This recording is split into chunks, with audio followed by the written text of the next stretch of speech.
I am Sachin Sharma. I'm a neurologist, and in the month of October, November last year, I had written on one of my blogs and also sent on my WhatsApp groups a message that 2020 is going to be a reset year for the rest of the world. And the reason is that 2020 comes to four, and four is Rahu, and Rahu is a lot of profession. It's a lot of restructuring, so to say. So it lays a new foundation. Now, naturally, when the new foundation is going to be laid, something is going to get scrapped up. We started the year with the riots in Delhi, which never happened for decades, and then suddenly the coronavirus has come in, and everything seems to be getting out of hand. It's just as well that WHO has now, announced it as a pandemic, but you have to understand the consequences of what we can. I was appalled to see the sheer carelessness that I see around us, in the schools, in the malls, in my friend circles, in the relative circles. They just don't seem to get the fact that you are actually in the middle of a huge epidemic. And unfortunately, it's just the tip of the iceberg.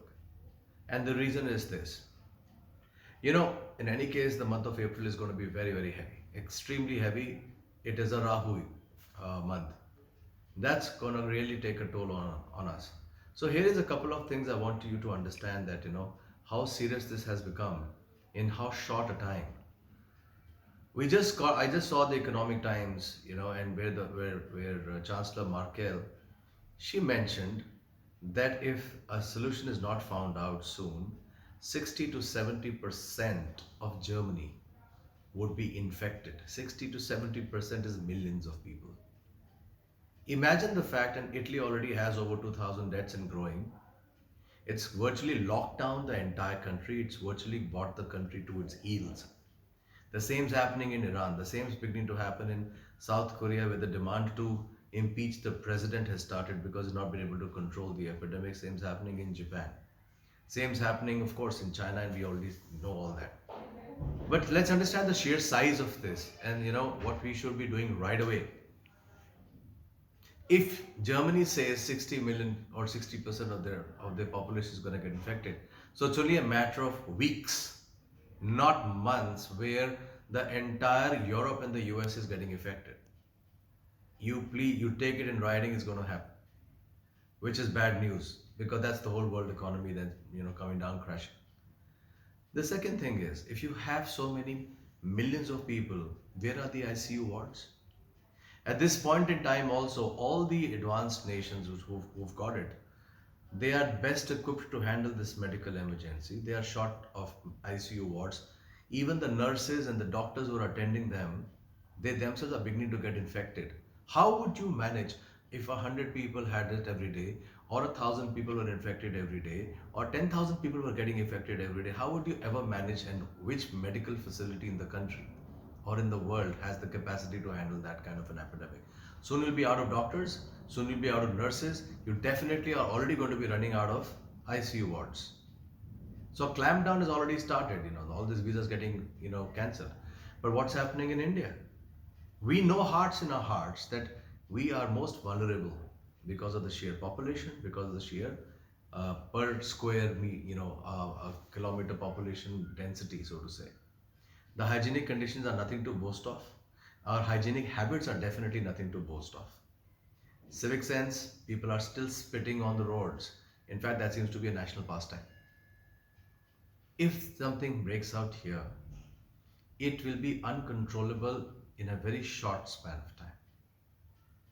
We got to take a few steps right now. It means changing the lifestyle as of yesterday. We stop, as of right now, it's been declared by WHO as of yesterday. Let's stop having parties. Stop going to the congested places. The malls are out, the public transportation. Unfortunately, some people have no choice. That's definitely out. The open air markets, the old Delhi markets. I'm sitting in Gurgaon. The Connaught places of the world, the Lashman night markets, the malls, they're out. Restaurants are out. Movie halls are out. We have to put pressures on our schools to close them. Bring about online, courses. It's not about creating a panic. It's not about overreacting. There will come a time when we have no time to react. We need to have the closures of the schools right now. Colleges, universities, and everything going online. Anybody has a Skype, anybody has a WhatsApp video, we can always take a call. If you don't do that now, from a civic sense perspective, and if you just keep depending on what the government is going to tell us, the government is not going to. They're going to do anything till the last till the last moment, trying to avoid the panic, so to say.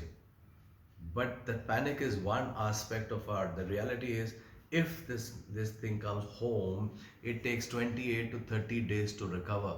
28 to 30 days you have occupied an ICU bed. 28 to 30 days you are requiring heavy medicines and very close monitorings by highly specialized doctors. We don't have them. We cannot cater to lakhs of people. Like there are lakhs of people, there are thousands and thousands now getting infected every day in Iran. We cannot do that. Villages will go, it'll go down to such levels we can't even imagine. So my friends, first things first, let's try to get some kind of a momentum going where we say no to all kind of social gatherings, at least for the near foreseeable future. For the next 2 to 3 months, we should isolate ourselves completely. That is required now before it gets too late. I hope some of us who sees this video understand that if Germany says 60% of the population, Italy is already down on its heels, all the top countries who have great medical facilities are already down on their knees. What will happen if it comes home here? God bless us all. April is not an easy month. I predict it. It's going to happen. It's a Rahu month in a Rahu year. It will restructure a lot of us. So God bless us all, and take care and be really safe. And we vociferously ask people around you to be safe as well. Take care.